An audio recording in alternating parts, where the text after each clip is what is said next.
മലയാളികൾ ഒന്നടങ്കം നെഞ്ചിലേറ്റിയ സിനിമയായിരുന്നു വാഴ 2.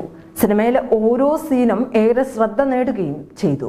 അക്കൂട്ടത്തിൽ മലയാളികളെ മാറി ചിന്തിക്കാൻ പ്രേരിപ്പിച്ചത് ബിജുക്കുട്ടന്റെ പടക്കം പൊട്ടിക്കുന്ന ഒരു സീനായിരുന്നു. ഓരോ വിഷുവിനും മലയാളികൾ ഒന്നടങ്കം ഷെയർ ചെയ്തൊരു വൈറൽ വീഡിയോയുടെ സിനിമ ആവിഷ്കാരമായിരുന്നു അത്. വാഴ 2 തിയേറ്ററിൽ മുന്നേറുന്നതിനിടെ തന്നെ വൈറലായ ആ വ്യക്തിയെ ബിജുക്കുട്ടൻ സോഷ്യൽ മീഡിയയ്ക്ക് മുന്നിൽ എത്തിച്ചിട്ടുണ്ടായിരുന്നു.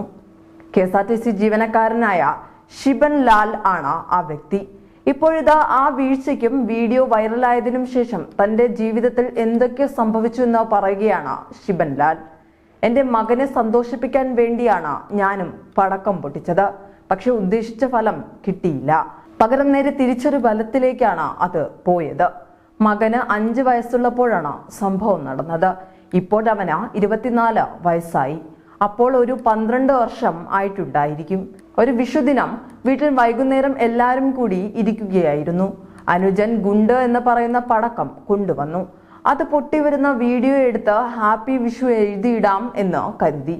വേറെ ആർക്കും ധൈര്യമില്ലാത്തത് കൊണ്ട് ഞാൻ പൊട്ടിക്കാമെന്ന് പറഞ്ഞു. തീ കൊളുത്താൻ ശ്രമിച്ചപ്പോൾ വീടിന്റെ അടുത്തുള്ള ഒരു ചേട്ടൻ ടോട്ടോ എന്നൊക്കെ ഒച്ചത്തിൽ പറഞ്ഞെന്നെ പേടിപ്പിച്ചു.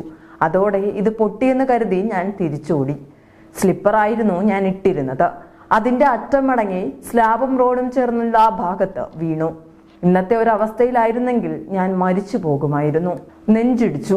കാലിന്റെ തള്ളവിരൽ ഉരഞ്ഞ് നഖം ഫുള്ള പൊളിഞ്ഞൊക്കെ പോയി. ഉള്ളം കൈയിൽ കല്ലുകൾ കുത്തിക്കയറി. ഒരാഴ്ചയാണ് അതെടുക്കാൻ ആശുപത്രിയിൽ കിടന്നത്. നെറ്റി പൊട്ടി. ഞാൻ വീണത് കണ്ടപ്പോൾ ആരും വന്ന് എന്നെ എഴുന്നേൽപ്പിച്ചില്ല. എൻ്റെ 5ാം ക്ലാസ്സിൽ പഠിക്കുന്ന മകൻ മാത്രമാണ് ഓടി വന്നത്. സിനിമയിൽ കാണിച്ചിരിക്കുന്നതെല്ലാം തന്നെ ശരിയായിരുന്നു. കോമഡിക്ക് വേണ്ടിയല്ല ചെയ്തതെങ്കിൽ പോലും ആളുകൾ അതിനെ കോമഡിയാക്കി.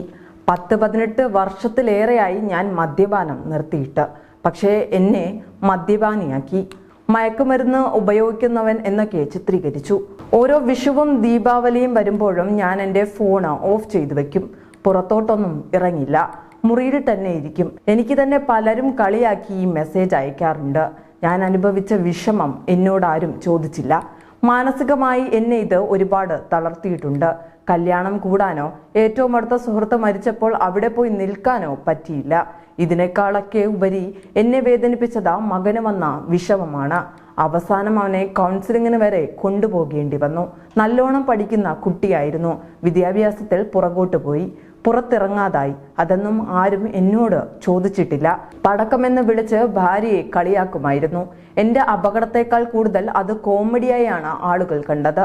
ഒരാൾക്കത് വന്നു കഴിയുമ്പോഴേ അത് മനസ്സിലാകൂ. അത് പോസ്റ്റ് ചെയ്ത ആളും ഇതൊന്നും ചിന്തിച്ചു കാണില്ല. അനുഭവിക്കുന്നത് ഞാനും കുടുംബവുമാണ്. ക്ലബ് എഫിന്റെ അഭിമുഖത്തിലായിരുന്നു അദ്ദേഹത്തിന്റെ ഈ പ്രതികരണം.